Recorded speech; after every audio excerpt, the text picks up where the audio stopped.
Hello, madlang people! So, attend po kami ng family day ng mga daycare.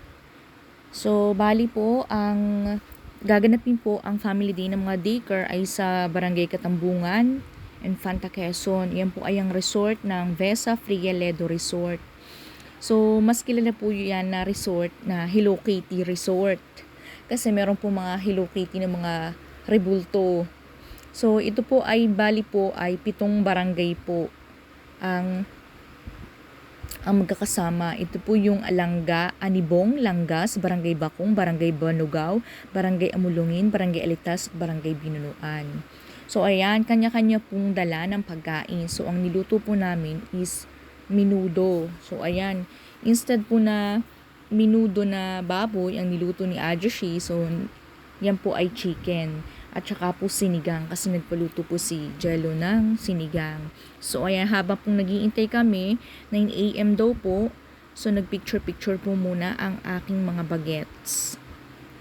Kasi ang alam po namin is 8 o'clock, tapos bigla po naging 9, so nakaredy na po sila. So ayan, habang naghihintay, so nagpicture-picture po muna ang aking dalawang bagets na si Jello at si Nero, ang dalawang batang makulit na palagi nilang magkaaway pero hindi pa rin naghihiwalay. So ayan, on the way na po kami sa punta po ng resort. Sabi po ang hintayin daw po ay doon sa daycare. So wala nang pagdating naman po namin doon sa daycare, wala naman pong tao. So kasi alas 9 na po siyang lampas na nga po nung sa daycare na naghihintay kami ay wala pa rin pong tao, kaya dumiretso na po kami.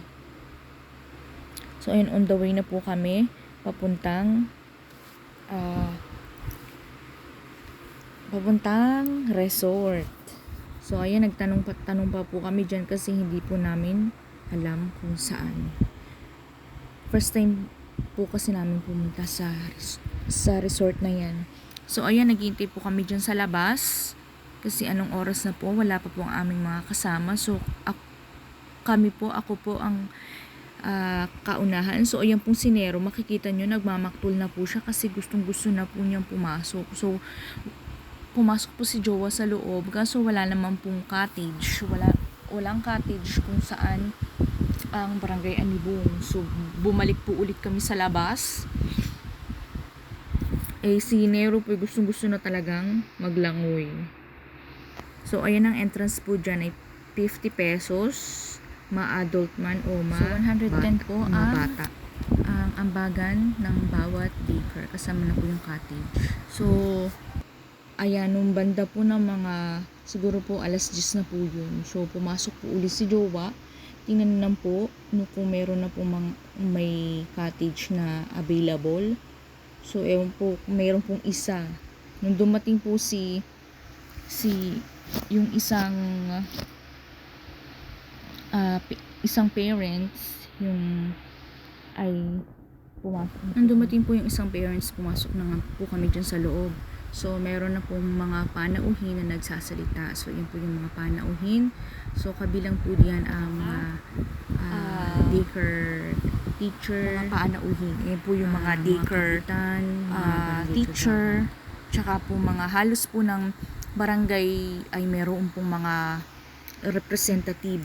So mayroon pong barangay kapitan, mga kagawad. So sa amin pong barangay is wala po kaming representative. Ni isa po ay walang pumunta, ni walang kasama na pumunta. Unlike po dati na meron pong mga representative, may mga kasama po mga kagawad at mga kapitan. Sa amin po ay wala pong sumama.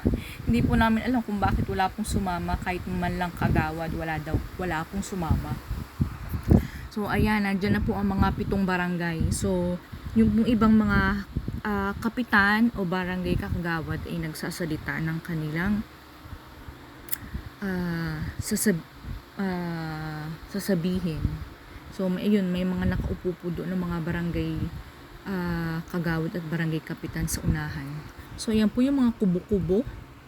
Yung mga kubo, ayan, madyan po yung mga bawat barangay. Sana naman lang po nung una ay inilagay man lamang na kung barangay Langgas, barangay Anibong, yung bawat kubo para po alam yung pupuntahan namin. So hindi man lang po inilagay kung saan yung barangay Anibong, barangay Langgas, barangay Bakong, barangay Banugaw, barangay Amulong, barangay Alitas at barangay Binunuan na mga cottages para alam po sana yung pupuntahan.